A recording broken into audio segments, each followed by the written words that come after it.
हाय, good evening. सबसे पहले मेरे इस YouTube चैनल के सभी छात्रों को, मेरे सभी विद्यार्थियों को, सभी व्यूअर्स को गुड इवनिंग और साथ ही साथ नए वर्ष 2024 की बहुत बहुत शुभकामना। नया वर्ष आप लोगों के लिए फलदायक हो, आप लोगों के लिए शुभ कारक बने, यही मैं आप लोगों के लिए मैं कामना करता हूँ। आज मैं 2024 का प्रथम डिस्कशन अपना इतिहास का एक विषय को लेकर आया हूँ, जो बहुत ही महत्वपूर्ण विषय है और अक्सर विद्यार्थी इस विषय को लेकर, इस प्रश्न को लेकर हमेशा उलझन में दिखाई देते हैं। आज उन लोगों का जो डाउट है मैं उसको क्लियर करने के लिए आया हूँ। और आज का टॉपिक है गवर्नर जनरल और वायसराय में क्या अंतर है।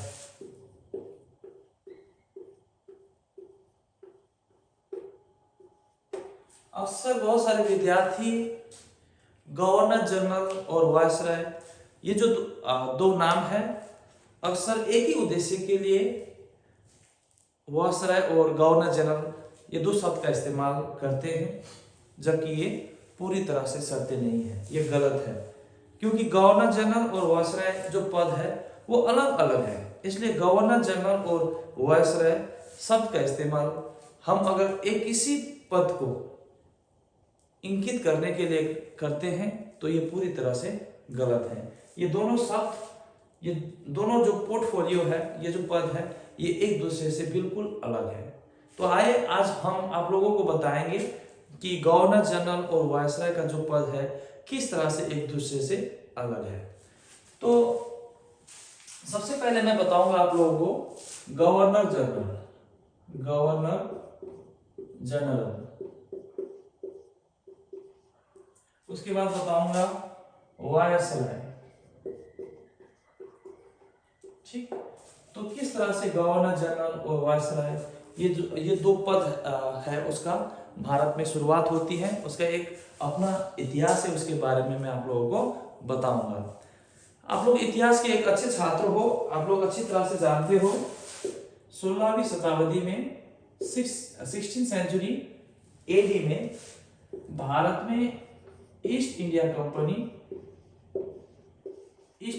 कंपनी शासन करने के लिए आई थी। ओके, या तो आप बोल सकते हो ईस्ट इंडिया कंपनी की स्थापना 16वीं शताब्दी में हुई। तो 16वीं शताब्दी के बाद जो ब्रिटिश ईस्ट इंडिया कंपनी, एक प्राइवेट लिमिटेड कंपनी भारत में शासन करने के लिए आई थी, तो ईस्ट इंडिया कंपनी ने सबसे पहले बंगाल को जीता। ओके, सबसे पहले बंगाल को जीता और बंगाल की शासन व्यवस्था को चलाने के लिए एक पद बनाया, और यह पद ब्रिटिश शासन को चलाने के लिए एक सबसे बड़ा पद था, और उस पद का नाम दिया गया था गवर्नर।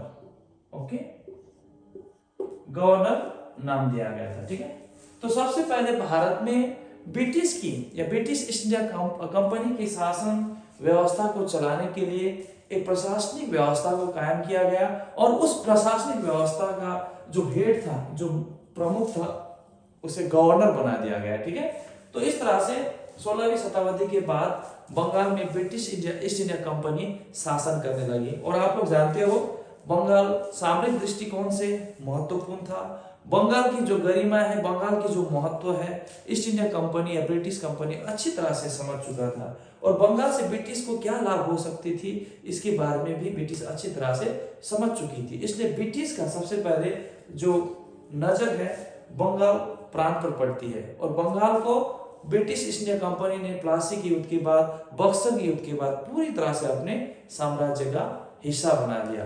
तो इस तरह से बंगाल को जीतने के बाद ब्रिटिश ने बंगाल की प्रशासनिक गतिविधियों को चलाने के लिए गवर्नर का पद को ब्रिटिश ने स्थापित किया। तो इस तरह से सबसे पहले भारत में, विशेषकर बंगाल में, गवर्नर पद का शुरुआत होती है 16वीं शताब्दी के बाद। ठीक, तो इसके बाद 1773 में एक एक्ट बनती है, एक कानून बनती है, ब्रिटिश सरकार के द्वारा भारत की प्रशासनिक गतिविधियों की देखरेख के लिए एक कानून बनाया जाता है और उस कानून का नाम है रेगुलेटिंग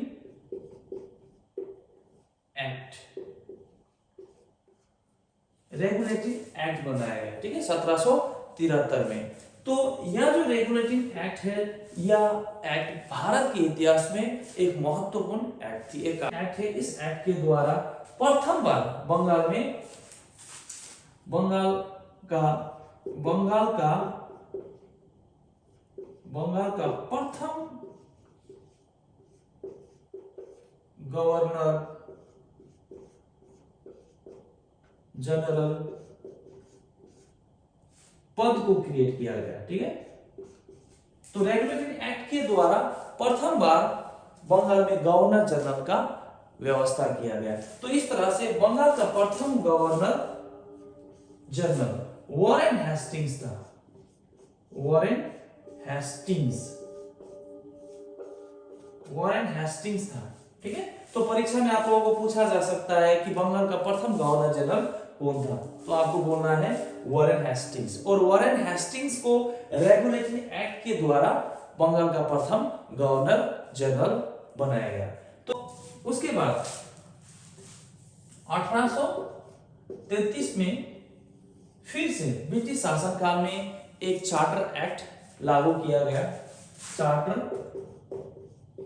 एक्ट 1833 में लागू की गई और इस चार्टर एक्ट के द्वारा भारत में प्रथम बार ब्रिटिश गवर्नर जनरल का जो पद है उसको शुरुआत किया गया, ठीक है। तो ये बंगाल का प्रथम गवर्नर जनरल है, लेकिन अगर भारत के संदर्भ में कहा जाए भारत का प्रथम गवर्नर जनरल कौन था, तो आप लोगों को लिखना होगा भारत का प्रथम governor general Lord William Bentinck थे। लॉर्ड विलियम बेंटिक ये भारत के प्रथम गवर्नर जनरल थे। तो इस तरह से अब 1833 के बाद भारत में गवर्नर जनरल का पद का शुरुआत हुआ। जनरल का जो सिलसिला है ये 1857 तक लगातार चलती रहती है, ठीक है। तो आप लोग जानते हो 1857 में महान विद्रोह हुई। तो 1857 के बाद भारत में ईस्ट इंडिया कंपनी का जो शासन है उसको पूरी तरह से समाप्त कर दिया गया, ठीक है। तो ईस्ट इंडिया कंपनी का जो शासन है उसको महारानी विक्टोरिया का जो घोषणा पत्र है उसके आधार पर उसके द्वारा उसको समाप्त कर दी गई थी। तो महारानी विक्टोरिया का जो घोषणा पत्र है वो 1858 में लागू किया गया, ठीक है। इसे भारत का प्रथम काउंसिल एक्ट के नाम से भी जाना जाता है, 1858। तो 1858 का जो काउंसिल एक्ट है उसके द्वारा भारत में जो गवर्नर जनरल का जो पद का शुरुआत किया गया था उसको समाप्त कर दी गई और उसके स्थान पर अब गवर्नर जनरल के स्थान पर भारत में वायसराय का जो पद था उसको शुरू किया गया। तो इस तरह से अगर आप लोगों को पूछा जाए भारत का प्रथम गवर्नर जनरल कौन था, तो आप लोगों को लिखना है लॉर्ड विलियम बेंटिक। लेकिन अंतिम जो गवर्नर जनरल था, अंतिम गवर्नर जनरल जो था उसका नाम था लॉर्ड कैनिंग, ठीक। लॉर्ड कैनिंग अंतिम गवर्नर जनरल था भारत का, ठीक। और अब गवर्नर जनरल के स्थान पर वायसराय का पद का शुरुआत हुआ। तो प्रथम वायसराय, भारत का प्रथम वायसराय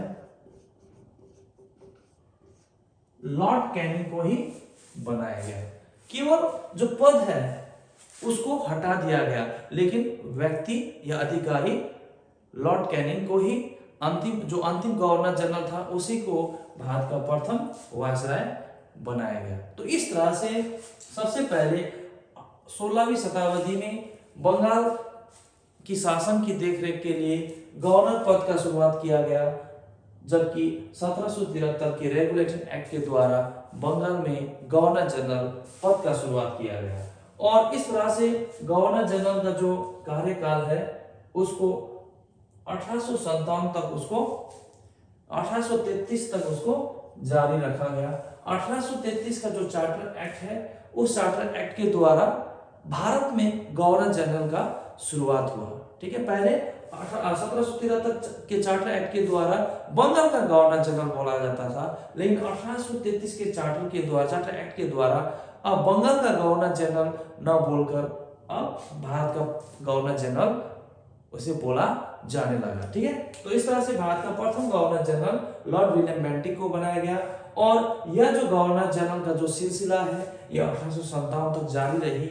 और 1857 का जो महान विद्रोह है, जिसे भारत का प्रथम स्वतंत्र संग्राम के नाम से भी जाना जाता है, 1857 के बाद 1858 में एक कानून लागू करके बाद में ईस्ट इंडिया कंपनी का जो शासन है उसको पूरी तरह से समाप्त कर दिया गया।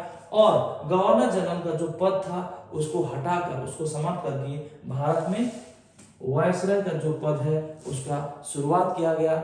और लॉर्ड कैनिंग जो भारत का अंतिम गवर्नर जनरल था, उसी को भारत का प्रथम वायसराय बनाया गया। और ये जो वायसराय का जो सिलसिला था, ये 1947 तक, अर्थात देश के आजाद होने तक ये वायसराय का जो सिलसिला है ये लगातार जारी रहती है। तब जाके जब माउंटबेटन जब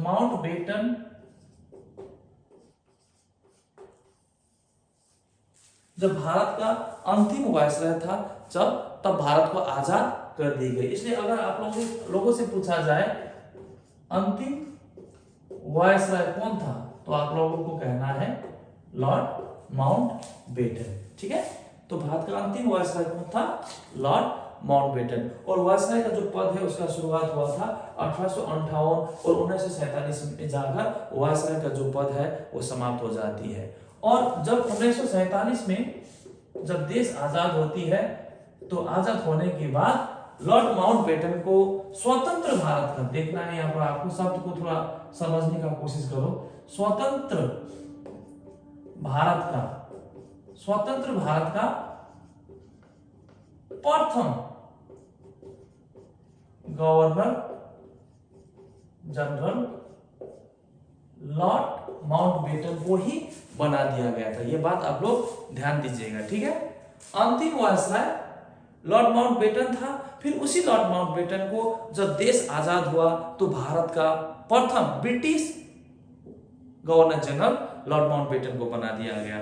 और जब लॉर्ड माउंटबेटन जब ब्रिटिश चला गया, इंग्लैंड चला गया, जब देश आजाद हो गया, का प्रथम भारतीय गवर्नर जनरल कौन था? बस यही कहते हुए मैं आज इस छोटे से क्लास को यही समाप्त करता हूँ। Thank you very much, bye bye.